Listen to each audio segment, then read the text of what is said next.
That's part of what it means to be an entrepreneur, to face difficult situations with a clear mind and a clear head. And it's important to remember that not all of your challenges will be external. Sometimes they will be your own partners. Sometimes they'll be your own employees. And you need to be very careful. And you need to treat your business like a business, because if you treat it as something else, you will get hurt.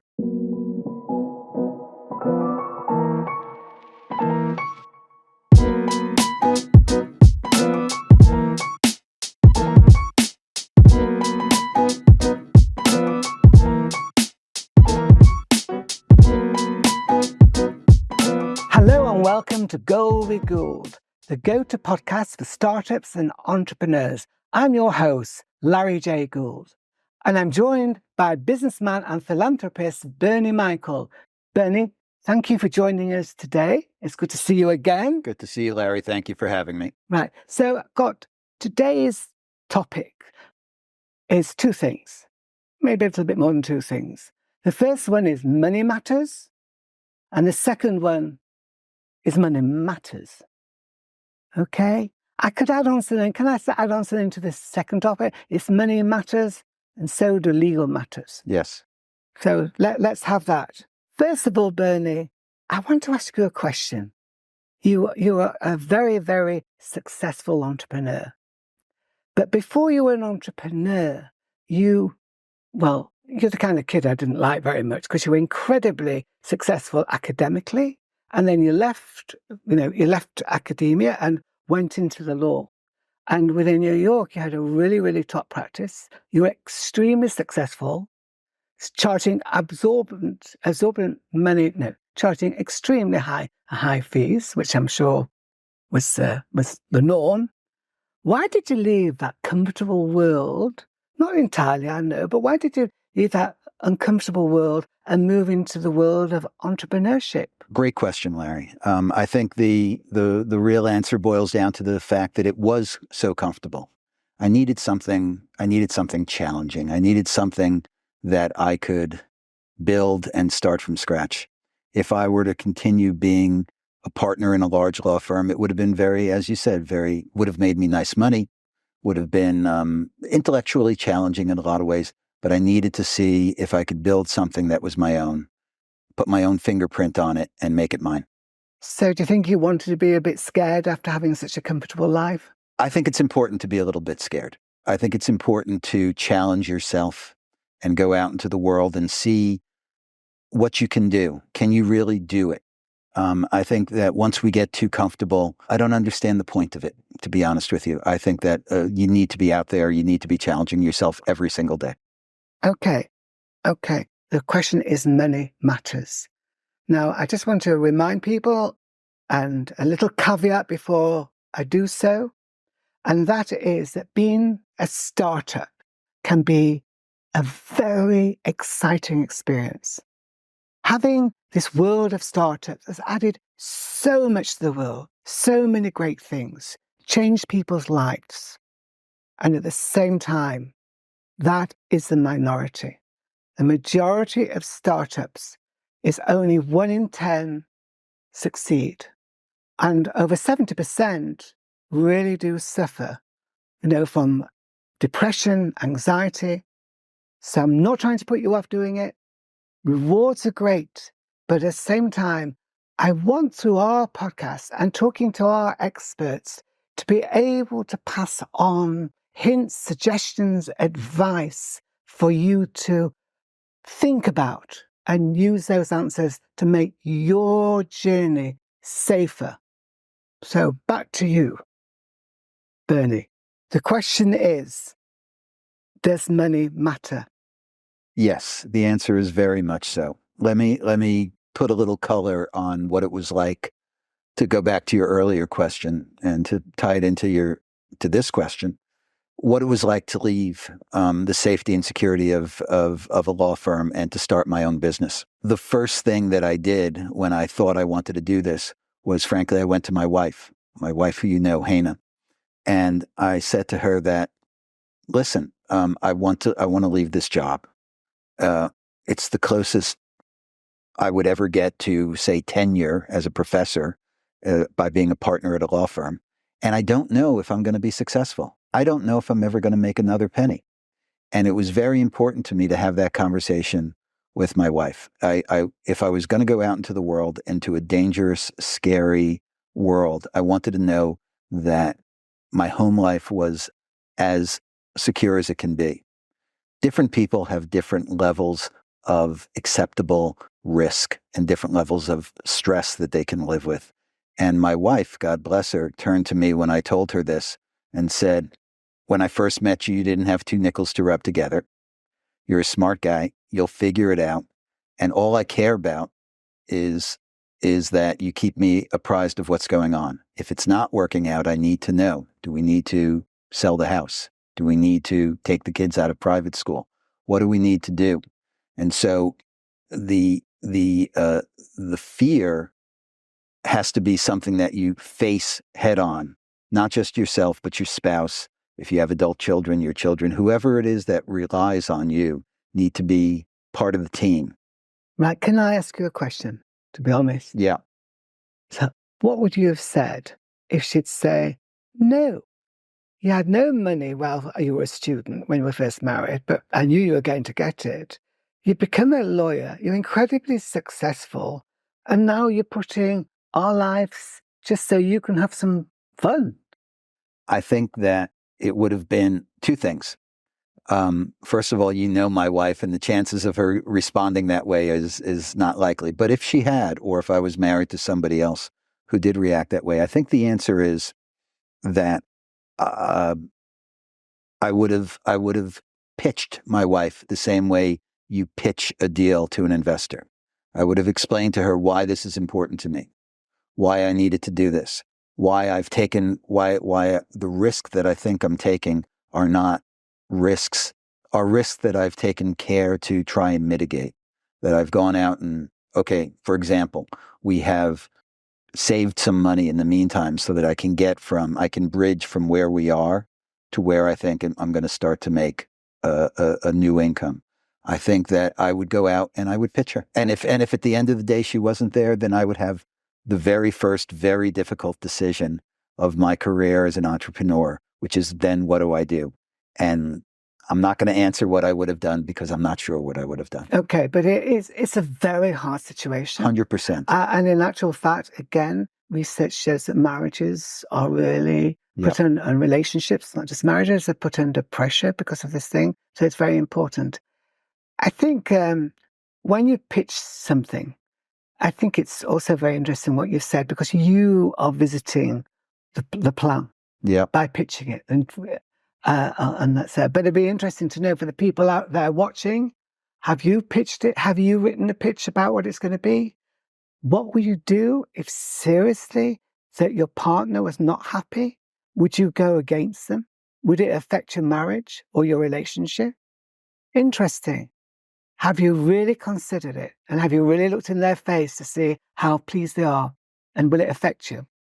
So to check it out, I would use, or to make a suggestion, I'd use a word he's used, pitch it. Would you explain better for everybody? Sure. What pitch it means?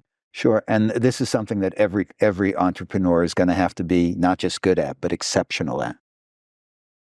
You take your idea. In this case, I knew that I was leaving. There were two times I left the law. One was to leave a large law firm for my own startup law firm, and once was to leave the law altogether for my real estate business.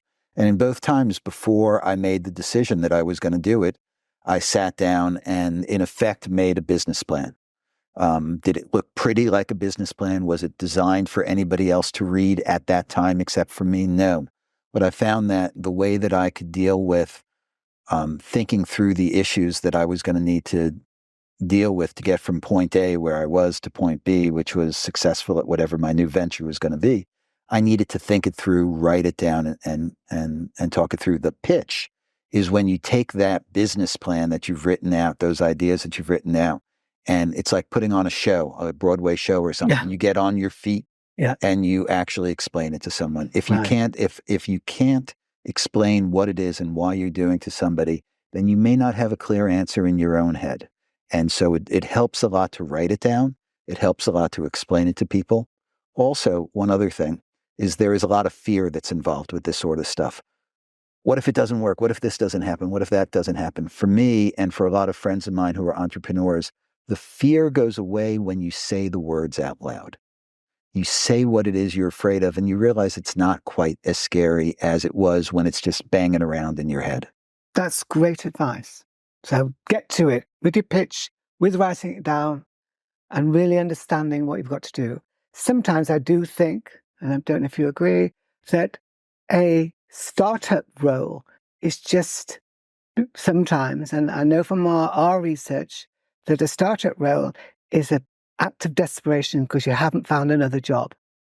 So I think that we have to ask ourselves, am I doing a startup? Or have I really looked for other jobs? Or have I been rejected from other jobs that I've gone for? Is that good enough reason? Maybe it is. It's not a yes or no answer. So there are some people who were built to be their own bosses. Right. Very smart people. Some of the most successful big names out there could never be an employee. They're too creative. They're too smart. They're too active. They don't suffer fools gladly. Right. And so the only way that they can really be successful is by being their own boss. It's not that they were bad at their job. It's just they were plugged into the wrong position. I think that so yes, there are some people who are leaving because they have not been successful. That's not necessarily bad. Okay. It may just be trying to put a square peg into a round hole. Right. Okay. Do you think that sometimes FF and Fs, and I'll translate it for you, it's not as rude as it sounds, friends, family, and some people say the third F is fools. So Fs and Fs are investors. And the reason why people invest is for a number of reasons. What's the worst reason why somebody invests with a family member or somebody they know, a friend? The worst reason is there are several that vie for being the worst reason. One is that you're doing it just to help the kid out. Right. The kid's doing it. He doesn't really have a good idea. He's come to you with a ill-formed idea. He doesn't have the skill set to accomplish it, but you give it to him because it's your sister's kid and you don't want to be mean to him. That's a horrible reason. Right. And you're not doing the kid any favors. What you should do instead of giving them the money and watching them fail, I think, is to sit down with them and say, have you thought about doing what we're doing right here? Have you thought about all the things that go into starting up a business? Have you thought about the skill sets that you have? Have you thought about the money that you're going to need and what it's going to take to get from here to there? So if you talk about things you've got to think about, and we are talking about legal matters as well, yes, as I mentioned, what are the legal matters? Because what happens is a startup gets so enthusiastic, and we've seen it in many, many cases. And it's not necessarily, as you say, it's not necessarily the wrong thing. You know, the very fact that somebody has got this idea and starts it, to a certain level, it is an indication. So I wouldn't criticize for every dot and cross to be done. You can still go ahead and do it, but there is a stage, a time where you should go and see. Every idea starts. Every new business starts with an exciting idea. Yeah, something needs to grab you and get it. Either it's a new idea that somebody hasn't thought of before, but there aren't that many new ideas. There's not much new under the sun, but there are things that excite you.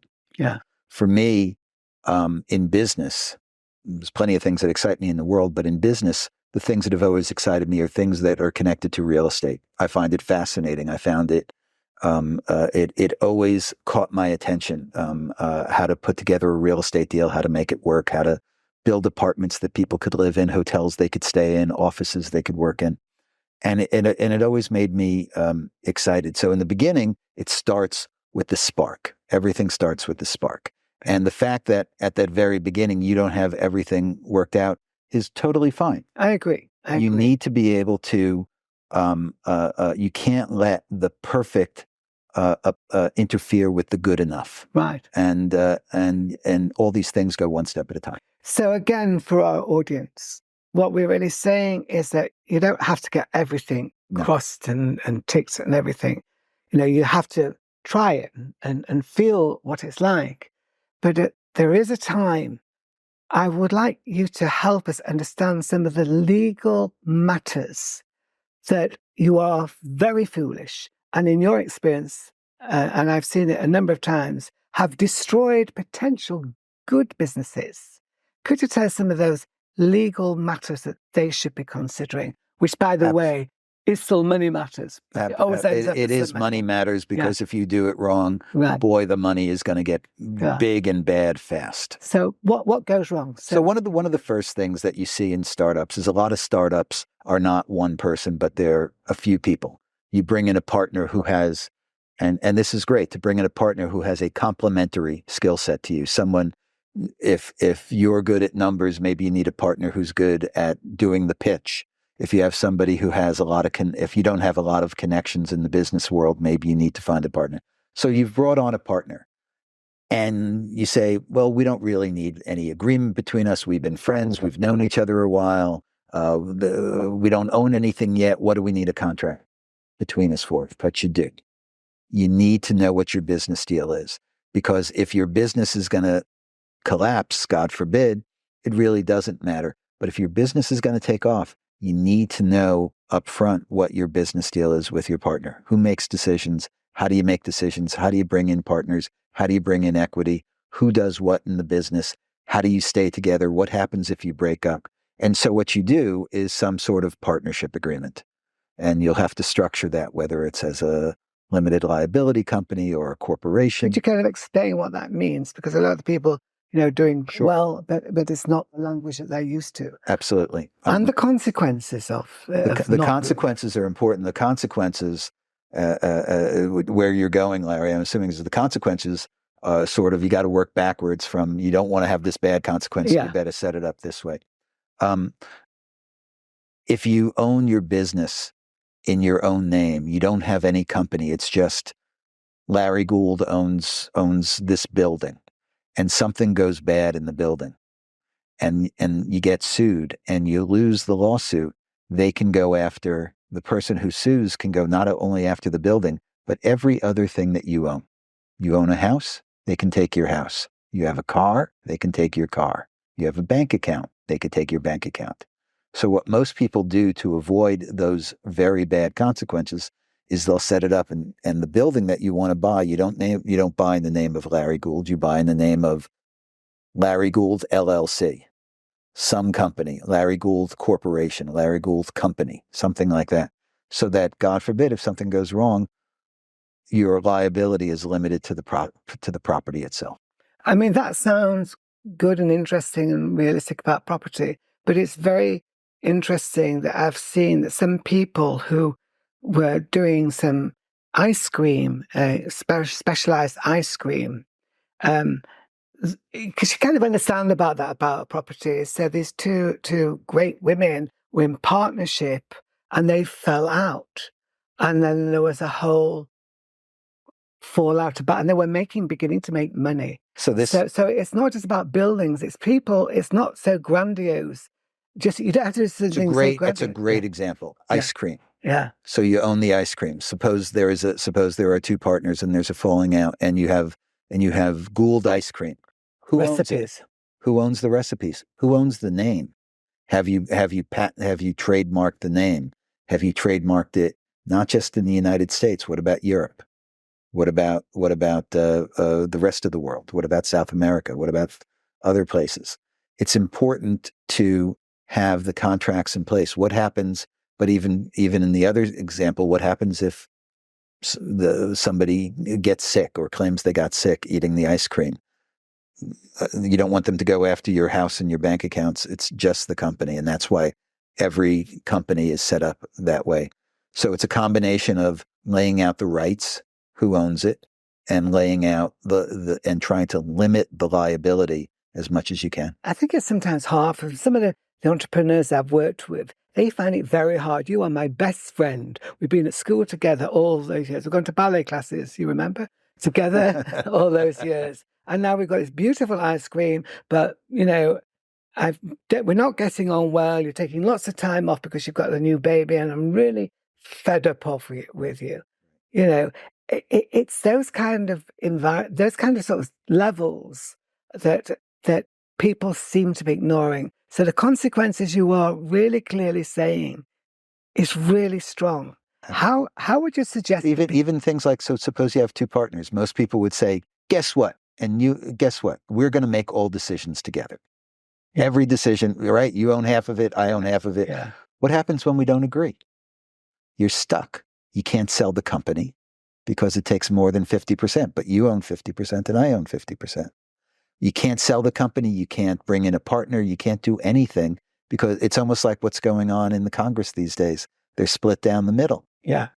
And so it's the same problem with things. So the fact that we were friends and we played softball or we did ballet or we did whatever we did together is great, and it's wonderful. Ballet. It's great and it's wonderful.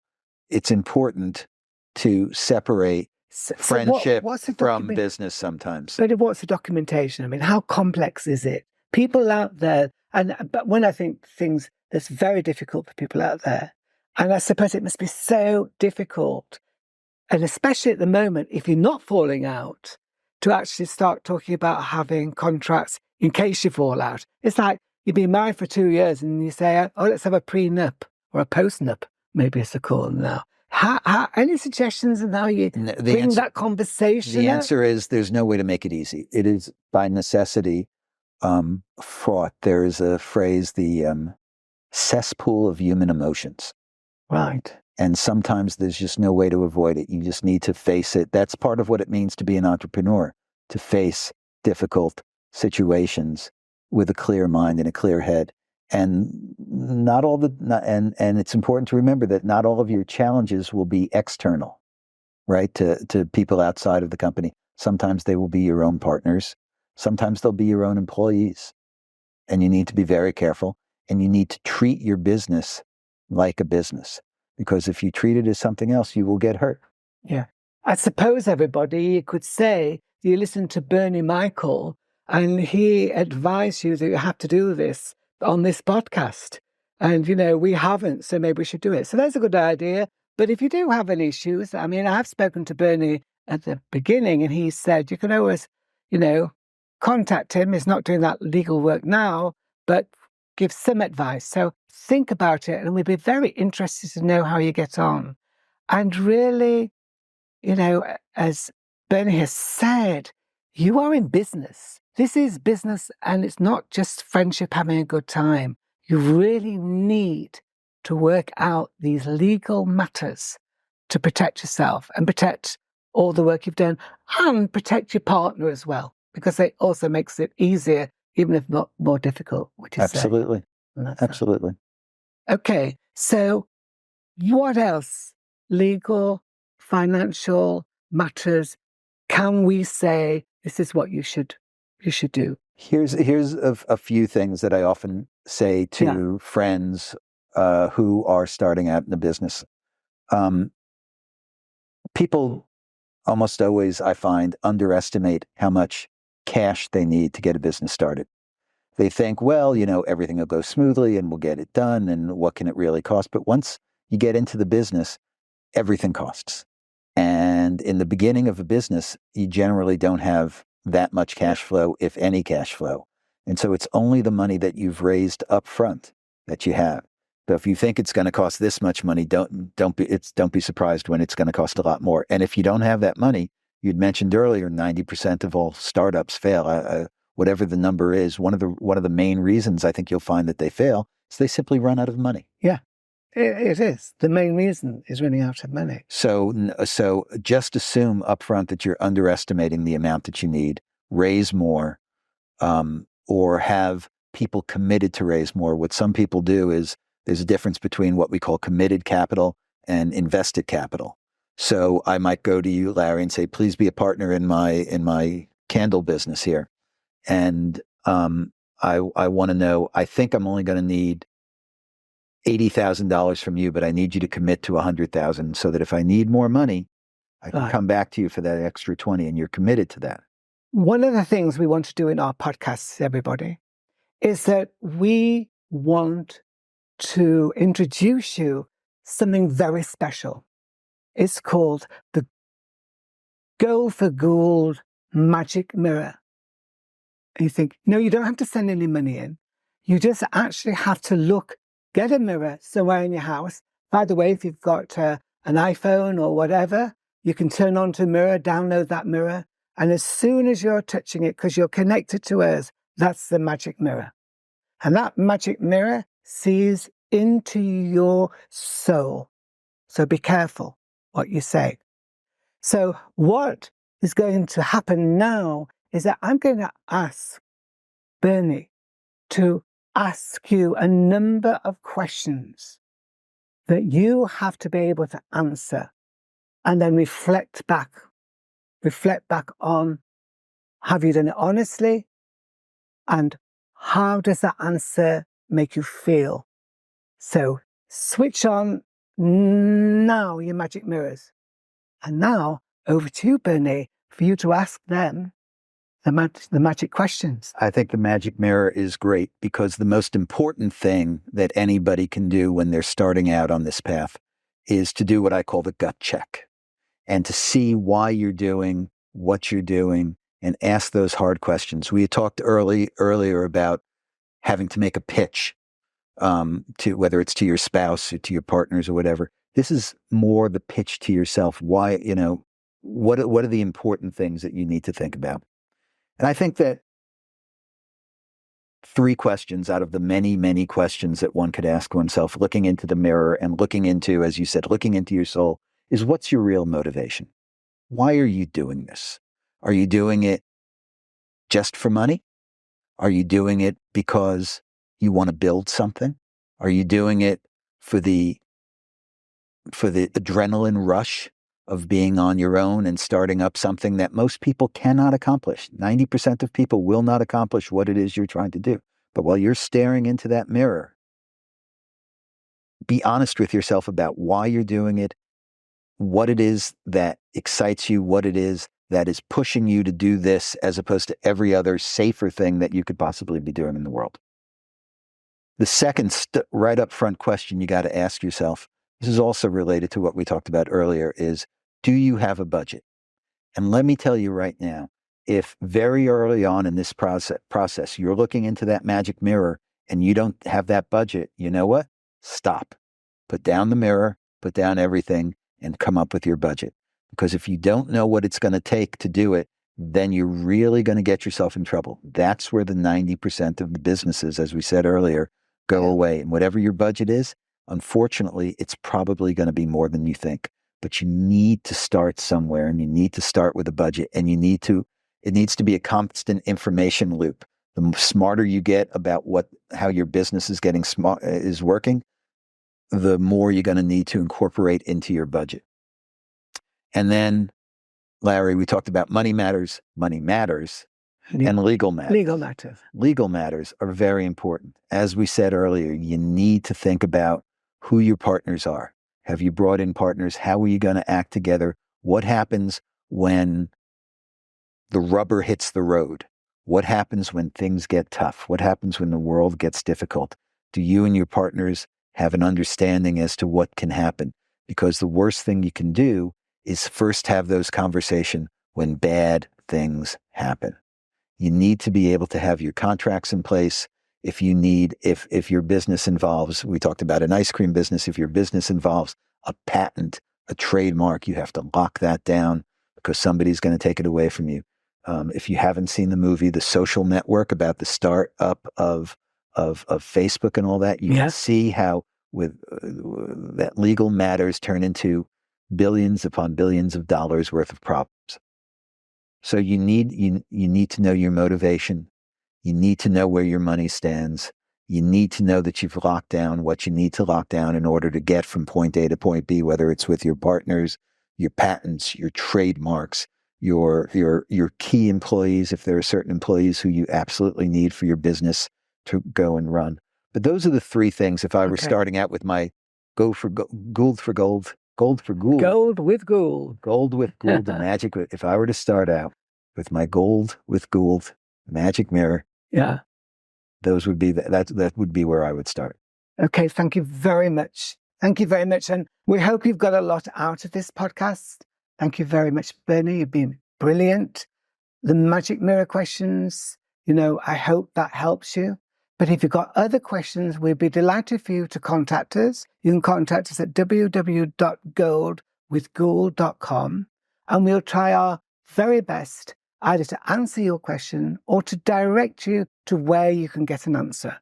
And I don't want to offend our guest today, but we'll try and not send you to a lawyer, even when it's left the field.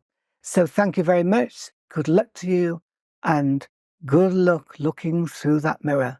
Looking forward to seeing you soon. Bye for now.